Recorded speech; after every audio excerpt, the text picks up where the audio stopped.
Hello, welcome, नमस्ते, सत श्री अकाल। कैसे हैं आप लोग? बढ़िया होंगे। तो स्टूडेंट, आज जो हम जिस टॉपिक की शुरुआत करने जा रहे हैं वो है HIV, ह्यूमन इम्यूनो वायरस, या हम बात करेंगे एड्स पे। ये एक मामूली विषय नहीं है, ये एक एपिडेमिक विषय समझ सकते हैं हम इसे, कह सकते हैं ये बहुत ही घातक डिजीज है जो आज हम सबके बीच में है। आपको लगता होगा कि एड्स बहुत मात्र लोगों में फैली हुई एक बीमारी है, तो ये आपका भ्रम है। जहां हम हमारी संस्कृति की, हमारे विचारों की हर जगह बात करते हैं, जहां हम इंडियन कल्चर की बात करते हैं, जहां सेक्स जैसे इशू पर बात करना भी बहुत बड़ी बात समझी जाती है, यहाँ खुलकर भी इन शब्दों का इस्तेमाल नहीं किया जाता। और आपको ये सुनकर आश्चर्य होगा कि इसी एड्स से हमारे देश के अंदर, अगर आप पूरे वर्ल्ड के अंदर लेके चले, तो पहले नंबर पर अफ्रीका का नाम आता है। अफ्रीका, नाइजीरिया, इन दोनों को भी हम पूरी टक्कर दे रहे हैं। आज हमारे अंदर 2.1 मिलियन लोग जो है एड्स से ग्रसित है। जहां हम बात करें अफ्रीका की, तो स्टूडेंट्स वहां पर 75 लाख 75 मिलियन लोग जो है, 7.5 मिलियन लोग जो है वो इस रोग से ग्रसित हैं।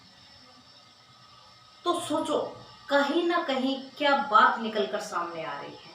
बात निकल कर आ रही है कि कहीं ना कहीं एक ऐसा रीजन है कि हम कहते कुछ है और करते कुछ है। यानी कि हमारे देश में जहाँ संस्कृतियों की बात होती है, जहाँ हमारे सोशल कल्चर की बात होती है, और वहाँ इस तरह की बीमारी का होना, आप समझ सकते हो कि किस लेवल की बात है। यूँ नहीं कि ये बहुत ही नॉर्मल बीमारी है या फिर ऐसे ही हो जाने वाली बीमारी है।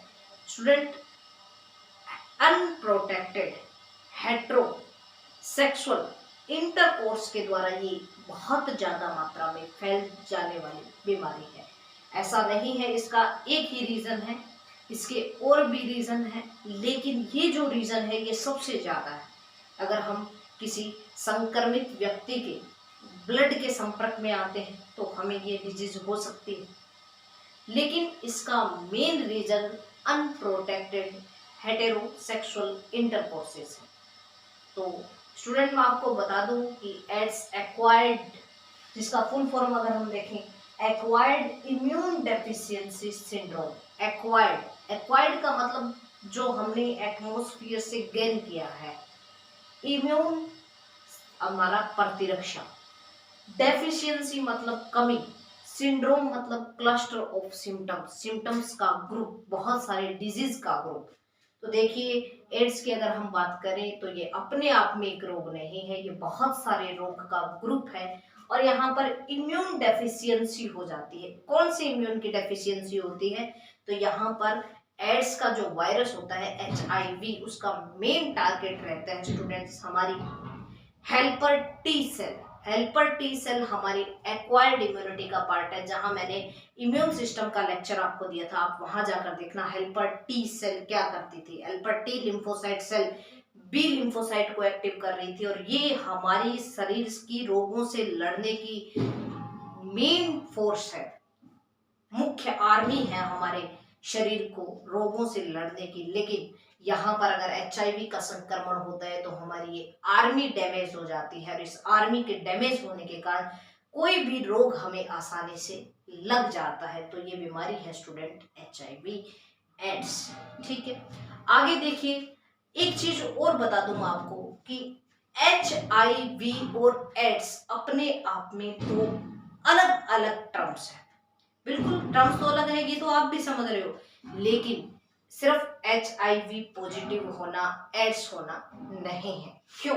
देखिए, HIV पॉजिटिव का मतलब है हमारे शरीर के अंदर HIV वायरस जो है अटैक कर चुका है, और एड्स का मतलब HIV के पहुंचने के बाद में, बहुत टाइम के बाद में हमारा इम्यून सिस्टम वीक हो जाता है। और इस इम्यून सिस्टम के वीक होने पर 2 से 3 साल, 5 साल, 10 साल, यहाँ तक कि 15 से 20 साल भी लग जाते हैं। तो HIV पॉजिटिव होना हमारी प्रारंभिक कंडीशन है और उसके बाद में एड्स होना अंतिम चरण है। ध्यान में रखना, एड्स एक ऐसी बीमारी है जिसका कोई इलाज नहीं है। अगर किसी व्यक्ति को एड्स होता है तो उसकी मृत्यु, डेथ निश्चित है।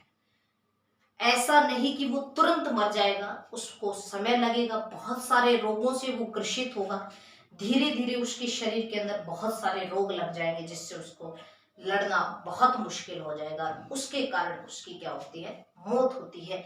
एक लाइन मैं बोल रही हूं, आप उस पर गौर करना। Many people die with AIDS rather than because of AIDS. सुनिएगा, many people die with AIDS rather than because of AIDS, यानी कि बहुत सारे लोग एड्स के साथ मरते हैं, एड्स की वजह से नहीं मरते। क्योंकि एड्स अपने आप में होना इम्यून सिस्टम का वीक है और इम्यून सिस्टम के वीक होने से कई बीमारियां लगती है जो मनुष्य को मार देती है। तो इस वाक्य को आप समझ पा रहे हो कि many people die with AIDS rather than because of AIDS. आगे हम चलते हैं, इतिहास पे बात करते हैं एड्स की। कहां से इस रोग की शुरुआत हुई, क्या इसमें साइंटिस्ट व्यू रहा है, पुराने टाइम से हम बात करते हैं। स्टूडेंट, सबसे पहले हम बात करें तो इसको एड्स नहीं कहा जाता था, इसको कहा जाता GRID। GRID का अगर हम मतलब समझे, GRID इसका मतलब है गे रिलेटेड इम्यून डेफिशिएंसी। गे रिलेटेड इम्यून डेफिशिएंसी का मतलब, गे मतलब जो होमोसेक्सुअल होते हैं, कहने का मतलब अपने सेम सेक्स के लिए अट्रैक्ट होते हैं, उनके साथ ही रिलेशन बनाते हैं। तो पहले ये माना जाता था कि एड्स सिर्फ और सिर्फ सेम सेक्स में रिलेशनशिप बनाने वाले लोगों में फैल रहा है, तो इसका नाम जो है ग्रिड रखा गया, गे रिलेटेड इम्यून डेफिशिएंसी। ठीक है।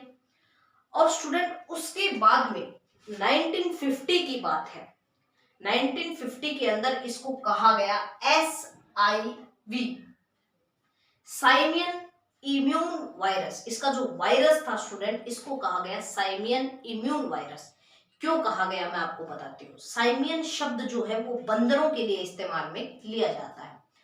हुआ क्या, कहानी की शुरुआत हुई 1950 से, जब अफ्रीका के बंदरों का कहते हैं कि मांस किसी ह्यूमन ने खाया था, या तो मांस मानव ने खाया था या मानव को किसी बंदर ने खाया था, या फिर घटना रही होगी कि हमने किसी वैक्सीन का यूज जो है, कहते हैं कि पोलियो की वैक्सीन का यूज किया जा रहा था उस समय बंदरों पर, तो उस वैक्सीन का हम यूज कर रहे थे, उस दौरान ये वायरस जो SIV के नाम से था, ये बंदरों में था और बंदरों से ये मनुष्य में पहुंच गया। 1950 की पहली बात है जब यहां से इस वायरस की शुरुआत हुई।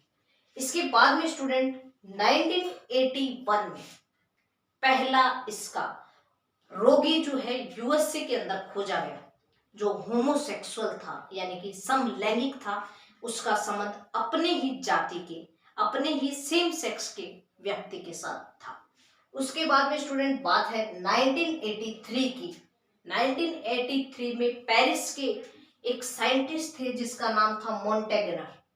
मॉन्टेगिनर ने क्या किया स्टूडेंट, HIV वायरस को देखा, लेकिन उस टाइम HIV नाम नहीं चल रहा था, उस टाइम नाम चल रहा था LAV, lympho adenopathy, lympho adenopathy associated virus. तो उन्होंने इसे क्या नाम दे दिया, 1983 में LAV नाम दे दिया। ठीक है।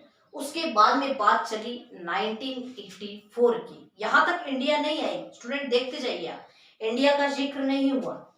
उसके बाद में 1984 में रॉबर्ट गैलो ने इसे HTLV नाम दिया, दिख रहा है आपको, HTLV3 नाम दिया, जिसका फुल फॉर्म अगर हम लेके गया, ह्यूमन T लिम्फोसाइटोट्रोपिक वायरस 3। ठीक है, यहां तक बात हुई 1984। उसके बाद में स्टूडेंट बात आती है 1986 की, जहां इंडिया में इसका पहला रोगी मिला।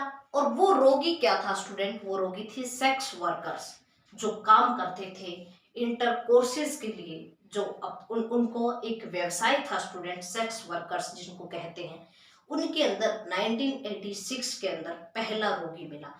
इतनी सारी बातें निकलकर सामने आने पर सबसे पहले ये पता लगा कि ये रोग जो है कहीं ना कहीं एक साथी को छोड़कर बहुत सारे साथियों के साथ इंटरकोर्स करने से या अनप्रोटेक्टेड सेक्स करने से, जिनके बारे में हमें पता ही नहीं है कि हम जिससे रिलेशन बना रहे हैं उसका आगे कितनों के साथ रिलेशनशिप है, तो ऐसा कुछ ना कुछ कांड होने से इस HIV वायरस की शुरुआत हुई और आज हम इतने ग्रसित हो रहे हैं कि हम पूरे विश्व के अंदर तीसरे नंबर पर है। नाइजीरिया को भी हम पीछे छोड़ दिया है। नाइजीरिया में केसेस जो है 19 लाख के लगभग है, हम उनको भी पीछे छोड़कर हम उनसे आगे निकल चुके हैं। आगे स्टूडेंट अगर हम बात करें तो HIV जो इसका वायरस होता है, ह्यूमन इम्यून वायरस जिसको कहा जाता है, ये वायरस जो है किस परिवार का सदस्य है? ये इसका जो परिवार है वो है रेट्रोवायरिडी, रेट्रोवायरस भी कह सकते हैं। रेट्रोवायरिडी जो फैमिली है उसका सदस्य है ये, जिसका मतलब है कि इसके अंदर रिवर्स ट्रांसक्रिप्शन पाया जाता है। रिवर्स ट्रांसक्रिप्शन क्या होता है? आपको पता होगा कि रिवर्स का मतलब होता है उल्टा, और एक एंजाइम होता है इसके अंदर रिवर्स ट्रांसक्रिप्टेज, जिसकी प्रेजेंस के अंदर इसमें रिवर्स ट्रांसक्रिप्शन होता है। क्या होता है उसकी बात भी हम करेंगे, लेकिन अभी आप इतना ध्यान रखिए कि रेट्रोवायरस इसकी जो फैमिली है वो इसी रीजन से है क्योंकि इसके अंदर रिवर्स ट्रांसक्रिप्शन होता है। नेक्स्ट अगर हम चले स्टूडेंट तो इसकी जो जीनस है, इसका जो वंश है, उसकी हम बात करें तो वो है लेंटी वायरस। क्या है? Lenti virus. इसके जीनस की वंश की बात करें हम तो उसको कहा जाता है स्टूडेंट लेंटी वायरस। आगे चले स्टूडेंट, तो किस किस के अंदर वायरस जो है वो प्रेजेंट होता है? हम कहते हैं, हमने पहले मलेरिया पढ़ा था और हम कहते थे ब्लड के अंदर प्लाज्मोडियम रहता है और वो प्लाज्मोडियम किसी वेक्टर या किसी सेकेंडरी होस्ट के द्वारा हमारी बॉडी से निकल जाता है और किसी अन्य के अंदर उसको हम छोड़ आते हैं। ऐसा हमने पढ़ा था मलेरिया के अंदर। लेकिन यहाँ हमारे किस के अंदर, कौन से बॉडी पार्ट्स के अंदर HIV प्रेजेंट है जो एक व्यक्ति से दूसरे व्यक्ति के अंदर फैल रहा है? स्टूडेंट मैं बता दूं, हमारी बॉडी के अंदर जितना भी फ्लूइड मौजूद है उस पूरे फ्लूइड के अंदर HIV प्रेजेंट है। चाहे वो ब्लड ले लीजिए, चाहे वो सीमेन ले लीजिए, चाहे वो लिम्फ ले लीजिए, चाहे वेजाइनल फ्लूइड ले लीजिए, कोई भी, यहाँ तक कि हमारा जो हार्ट के चारों ओर पेरिकार्डियम फ्लूइड है, यहाँ तक कि हमारे सेरेब्रम के अंदर जो फ्लूइड है, हमारे ब्रेन के अंदर जो फ्लूइड है, उसके अंदर भी वायरस प्रेजेंट होता है। लेकिन इसकी जो मात्रा है वो बदलती रहती है, कहीं ये ज्यादा मात्रा में प्रेजेंट होता है तो कहीं ये कम मात्रा में प्रेजेंट होता है। मैं आपको बता दूं, सबसे ज्यादा इसकी प्रेजेंस होती है वो ब्लड के अंदर और वेजाइनल फ्लूइड के अंदर रहती है। ठीक है, सीमेन के अंदर भी रहती है। नेक्स्ट अगर बात करें तो ये स्लाइवा के अंदर भी प्रेजेंट रहता है, ये रोगी के टीयर्स के अंदर, आंसुओं के अंदर भी प्रेजेंट रहता है, और ये व्यक्ति के यूरिन के अंदर भी प्रेजेंट रहता है। अब कोई व्यक्ति सोचेगा कि HIV का कोई रोगी बड़ा परेशान है, उसको पता चला कि मेरे ये रोग है और वो रो रहा है, तो उसके आंसू नहीं पहुंचेंगे, क्योंकि अगर उसके आंसू पहुंचेंगे तो हमें भी HIV हो जाएगा। ऐसा नहीं होता, ऐसा नहीं होता। हमारे फिजिकल बैरियर है हमारे शरीर के ऊपर, हमारी स्किन, वो इस रोग को हमें नहीं होने देगी। तो भ्रांतियों से बचें। इस क्लास को जितना हो सके आप शेयर करना। ये रोग कोई छोटा मोटा रोग नहीं है, आप इसकी जांच पड़ताल करना। आप देखोगे तो इसका जो साइन बनाया गया है बच्चों को कुछ इस प्रकार का है। 1 दिसंबर को हम विश्व एड्स दिवस भी बनाते हैं, इसीलिए बनाते हैं क्योंकि जरूरत है इसकी। ये हमारे सिलेबस में भी इसलिए है क्योंकि इसकी ज्ञान की जरूरत है हमें। ऐसा नहीं कि हम इसके लिए भ्रांतियां रखें और सेफ्टी भी ना रखें। तो इसलिए यहाँ इसका जो चिन्ह है स्टूडेंट वो इस तरह का बनाया गया, और ये जो चिन्ह इस कदर है ये पूरी पृथ्वी को कवर करते हुए है। तो इससे इस चिन्ह का ज्यादातर इस्तेमाल ऐसे ही होता है कि पृथ्वी का एक साइन होता है उसके ऊपर इस तरह ये चिन्ह मार्क दिया होता है। तो इससे ये है कि लगभग ये जो है पूरे वर्ल्ड के अंदर फैल चुका है। छोटी मोटी बीमारी नहीं है, एपिडेमिक है, यानी कि एक टाइम में, या यह एक ऐसा रोग है जो लगभग पूरे विश्व पर अपना कब्जा कर चुका है। ठीक है स्टूडेंट, नेक्स्ट अगर हम बात करें इसके बारे में कि HIV ह्यूमन इम्यून वायरस का जो ट्रांसमिशन है एक व्यक्ति से दूसरे व्यक्ति में कैसे होता है।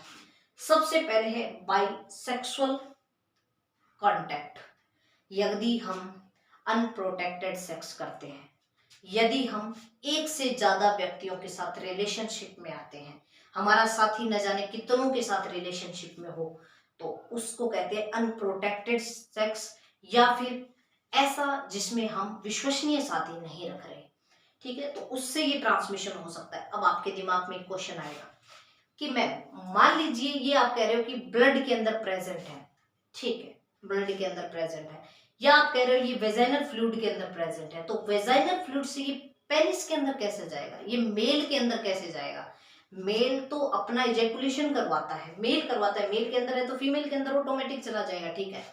लेकिन अगर फीमेल के अंदर है तो मेल तो कुछ उससे पार्ट लेता नहीं है ना, वहां से कोई इजेकुलेशन मेल के अंदर तो नहीं हो रही, वहां से कुछ द्रव मेल के अंदर तो नहीं जा रहा, तो कैसे कैसे एक जो मेल है वो संक्रमित हो सकता है। तो बच्चों, जो पेनिस का टिप रीजन है उसके ऊपर जो छेद होता है, उस छेद के अंदर जो म्यूकस मेम्ब्रेन होती है, उसके अगर कांटेक्ट में ये आता है तो यहाँ से ये म्यूकस के थ्रू हमारे बॉडी पार्ट्स के अंदर फैल जाता है, तो यहाँ से संक्रमण हो सकता है।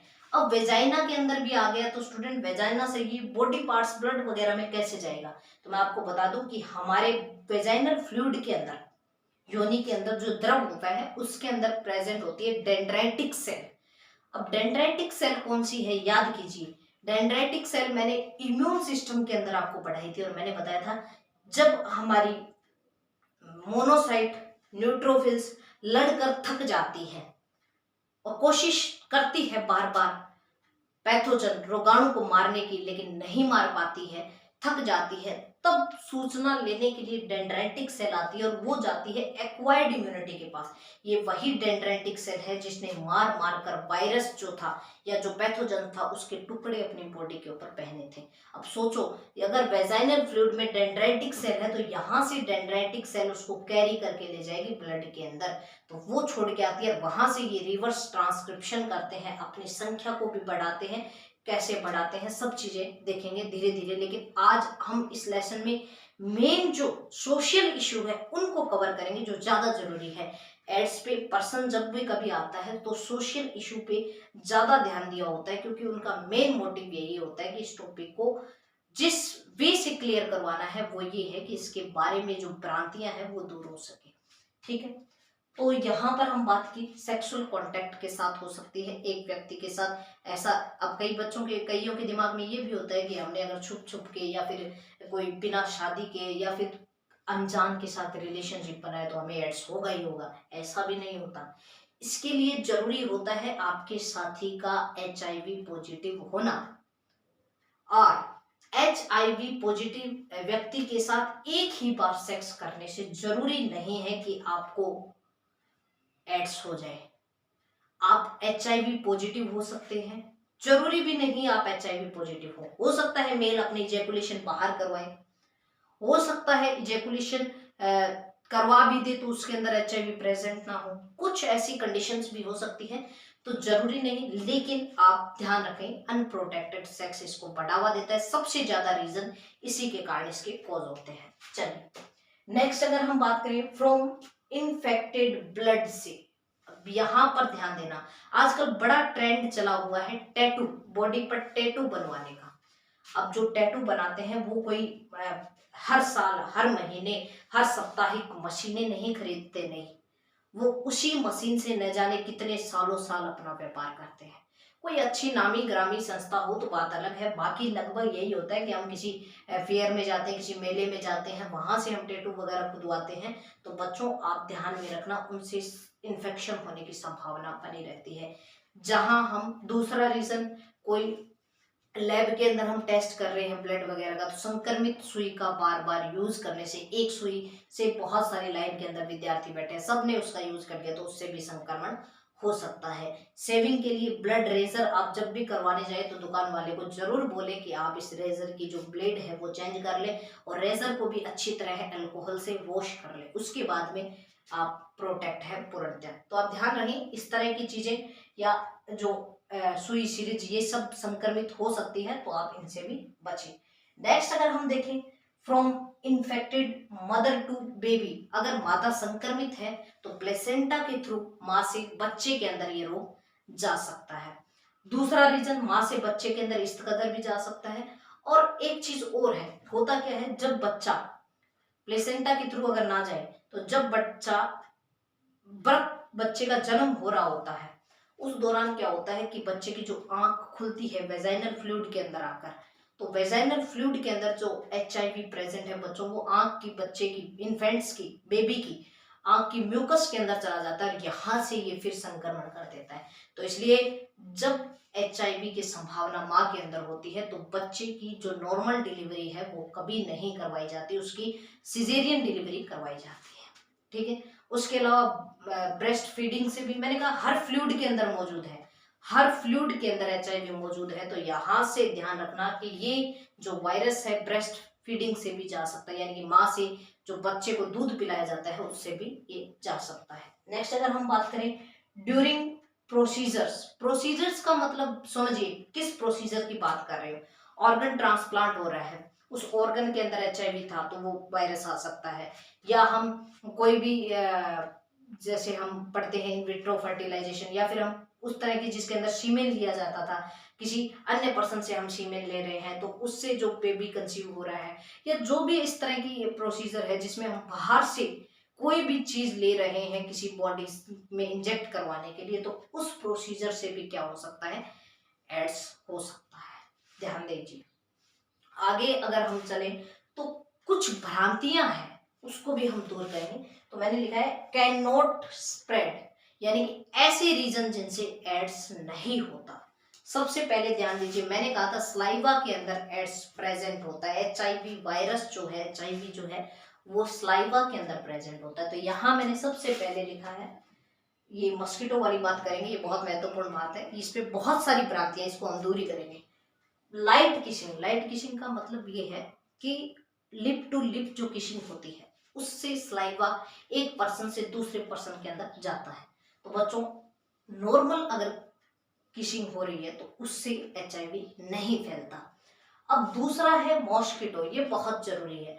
किसी को लगता है कि मच्छर ने किसी इन्फेक्टेड पर्सन को काटा है, और वही मच्छर आकर यदि हमें काट रहा है तो क्या हमें एड्स हो जाएगा क्या? देखिए बच्चों, मैं सबसे पहले तो आपको ये बता दूं कि ऐसे एड्स नहीं होता, मच्छर के काटने से एड्स नहीं होता। क्यों नहीं होता? देखिए, पहले उस मच्छर ने किसी पर्सन, इन्फेक्टेड पर्सन को काटा है, उसमें अपने माउथ पार्ट को इंजेक्ट करवाया है, इंजेक्ट करवाने के बाद में उसने वहां से ब्लड को शक किया है और अपने स्टमक के अंदर उस ब्लड को लेके गया है। मान लीजिए उस ब्लड के अंदर HIV था, अब वो HIV किसके अंदर पहुंच गया? मच्छर के अंदर। वह मच्छर तुरंत किसी दूसरे मनुष्य को नहीं काटता। अगर काटता है तो ध्यान रखिए कि पहले तो उसके स्टमक के अंदर डाइजेशन वगैरह जो चल रहा है, उस स्टमक के अंदर जाने के बाद में HIV डेड हो जाता है। यदि वो काट भी रहा है तुरंत, तो वो कभी भी अपने ब्लड को वापस उस बॉडी के अंदर नहीं छोड़ता, दूसरी ह्यूमन की बॉडी के अंदर। वो स्लाइवा को छोड़ता है, स्लाइवा के अंदर, मच्छर की स्लाइवा के अंदर कभी भी HIV प्रेजेंट नहीं होता। अब आप कहोगे कि मैम हो सकता है जो वो माउथ पार्ट इंजेक्ट करवा रहा है हमारी बॉडी के अंदर, उस पार्ट के ऊपर HIV लगा हो, तो मैं बता दूं HIV बाहर किसी भी माध्यम के अंदर 5 मिनट के ज्यादा जीवित नहीं रह सकता। तो बहुत कम संभावना, यानी कि न के बराबर संभावना, और हम कह सकते हैं कि मॉस्किटो जो है वो एड्स को स्प्रेड नहीं करते। बहुत बड़ी भ्रांतियां हैं इस भ्रांति पे बच्चों, मैंने आपकी इतनी बड़ी जो भ्रांति है उसको क्लियर किया है। तो इसके लिए लाइक मिलने चाहिए। आपके जो लाइक होते हैं स्टूडेंट्स, वो हमें आपकी रिस्पेक्ट और आपके प्यार और आपके लगाव को दर्शाते हैं, जिससे हमारी हिम्मत और मेहनत जो होती है वो डबल ट्रिपल हो जाती है। मन करता है हर सुबह एक नया ज्ञान, एक नई चीज, नई बात जो है हमारे स्टूडेंट्स के समक्ष प्रस्तुत की जाए और उनके साथ हमारा ताल्लुकात जो है हर दिन गहरा बना जाए। तो आपके लाइक्स जो है वो हमारी मेहनत बढ़ाते हैं। तो आप जरूर कमेंट सेक्शन में कमेंट किया करो और लाइक भी जरूर किया करो। नेक्स्ट अगर हम बात करें स्टूडेंट, हगिंग, यदि हम HIV पॉजिटिव किसी पर्सन को हग करते हैं तो हमें HIV नहीं होता। उसके साथ खाना खाने से नहीं होता। इंसेक्ट की बात मैंने क्लियर करी थी, नहीं होता। उसके साथ नहाने से, बाथिंग से एड्स नहीं होता। स्वेट, पसीने से, मैंने कहा हर फ्लूइड के अंदर प्रेजेंट होता है। तो आपको लगेगा यहाँ उसके पसीना आया हुआ है, मैंने हक किया तो उसके पसीना मेरी बॉडी को टच हो गया तो मुझे एड्स हो गया। ऐसे नहीं होता। आपके तो फिजिकल बैरियर है बच्चों, आपके ऊपर स्किन है, आपको कैसे एड्स हो सकता है? नहीं हो सकता ना। तो ठीक है, यहाँ पसीने से भी नहीं हो सकता। स्नीज, छींकने से, बलगम से, खांसी से, इनसे एड्स नहीं होता, क्योंकि स्लाइवा में बहुत कम पार्ट्स होते हैं HIV के। अगर उसने छींक भी दिया तो जरूरी नहीं वो सीधे ही आपके मुंह में जा रहे हैं। तो आप थोड़ी दूरी बना के रखें। लेकिन हाँ, स्नीजिंग से भी ये माना जाता है कि HIV नहीं स्प्रेड होता। टॉयलेट यूज से, संक्रमित व्यक्ति ने जो टॉयलेट, बाथरूम या सोशल प्लेस जो भी यूज किया है, आप उसको यूज कर रहे हो तो आपको HIV नहीं होगा। तो यहाँ बच्चों हमने कुछ एड्स से जुड़ी हुई भ्रांतियों को देखा, कहाँ कहाँ इसके वायरस प्रेजेंट होते हैं, कैसे ये संक्रमण करता है उसको देखा हमने। ध्यान रखना कि 1986 में पहला इंडियन रोगी इस का मिला था। और दूसरी बात, सिंड्रोम का अर्थ बहुत सारे डिजीज का ग्रुप है। और कोई चीज जो बहुत ही इंपॉर्टेंट नजर आ रही है, मैंने आपको सारे पहलुओं को बताया था, तो आप ध्यान में रखें। 1 दिसंबर को विश्व एड्स दिवस मनाया जाता है। आप इस क्लास को सिर्फ अपने तक मत रखना, इस क्लास को जितना हो सके आप अपने स्टेटस पे लगाना, इसको शेयर करना। इससे क्या है, इससे एक बहुत महत्वपूर्ण जानकारी जो है आप अपने द्वारा फैला रहे हो। इससे मेरी मेहनत भी बेकार नहीं जाएगी और आपको भी एक अच्छा संदेश फैलाने और एक अच्छी नागरिक होने के नाते ये आपका कर्तव्य बनता है कि आप इस तरह के कर्म करें, जिससे आपकी साइंस स्टूडेंट होने के मायने सिद्ध होते हो। ठीक है स्टूडेंट, यहाँ से आपको बहुत सारी इंपॉर्टेंट जानकारी जो है वो पता चल रही है। HIV, ह्यूमन इम्यून वायरस के बारे में भी आप ध्यान रखना। ठीक है, ये जानकारी आपको SIV के बारे में मैंने बता दिया। ठीक है, तो इसी तरह हमारे साथ बने रहने के लिए आपका बहुत बहुत शुक्रिया। फिर मिलते हैं किसी नई वीडियो के साथ, किसी नए टॉपिक के साथ। आपका नॉलेज इसी तरह हम बढ़ाते रहेंगे। हमारे साथ बने रहने के लिए बहुत बहुत धन्यवाद स्टूडेंट।